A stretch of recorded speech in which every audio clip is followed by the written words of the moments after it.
Royal ഡ്രൈവിന്റെ ലക്ഷ്യബോധത്തിന്റെ ഏറ്റവും പ്രധാനപ്പെട്ടതും ശക്തമായതുമായ അടിത്തറ BHAG എന്ന ചുരുക്കനാമത്തിൽ അറിയപ്പെടുന്ന ബിഗ് ഹൈവേ ഓഡീഷ്യസ് ഗോളായ 2030 കൂടി $100 ബില്യൺ വാല്യൂ പബ്ലിക് ലിമിറ്റഡ് കമ്പനിയാകുക എന്നതാണ്.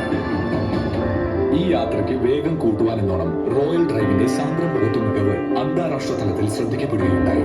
മോഡേൺ മാർക്കറ്റിംഗിന്റെ പിതാവെന്ന് ലോകം അറിയപ്പെടുന്ന ഫിലിപ്പ് കോട്ട്ലർ എഴുതിയ എസെൻഷ്യൽസ് ഓഫ് മോഡേൺ മാർക്കറ്റിംഗ് എന്ന പുസ്തകത്തിലെ ആദ്യ ഇന്ത്യൻ എഡിഷനിൽ തന്നെ പ്രധാന കേസ് സ്റ്റഡികളിൽ ഒന്നായി റോയൽ ഡ്രൈവ് തിരഞ്ഞെടുക്കപ്പെട്ടു.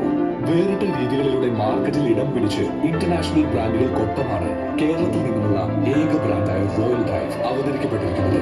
നാളെ ബിസിനസ് ലോകത്തെ റെഫറൻസ് ആയി മാറാവുന്ന ഈ ഗ്രന്ഥത്തിന്റെ ഭാഗമാകുവാൻ സാധിച്ചത് റോയൽ ഡ്രൈവിന്റെ വിപണന മികവിനുള്ള ഏറ്റവും വലിയ അംഗീകാരങ്ങളിൽ ഒന്ന് തന്നെയാണ്.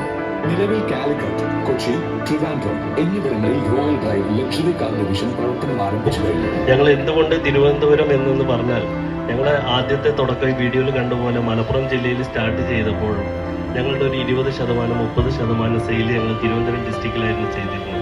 തിരിച്ച് കോഴിക്കോട് വന്നപ്പോഴും അതൊരു 40-50 പെർസെൻറ്റേജായി മാറി. കൊച്ചി വന്നപ്പോഴും അതേ പെർസെൻറ്റേജ് തിരുവനന്തപുരം ഞങ്ങൾക്ക് തന്നിട്ടുണ്ട്.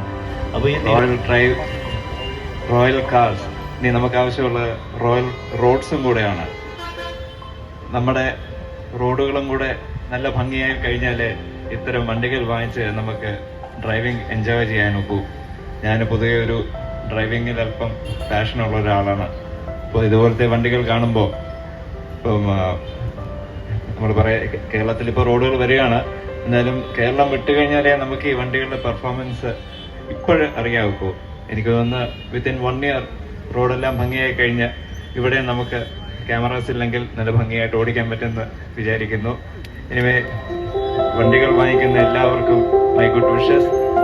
ഈ സ്ഥാപനത്തിന് വെച്ചിട്ട് കയറ്റം നമ്മുടെ തിരുവനന്തപുരത്തെ ശ്രീ പത്മനാഭസ്വാമിയും എല്ലാ ഈശ്വരന്മാരും എല്ലാ ശക്തികളും നൽകട്ടെ എന്ന് പ്രാർത്ഥിക്കുന്നു.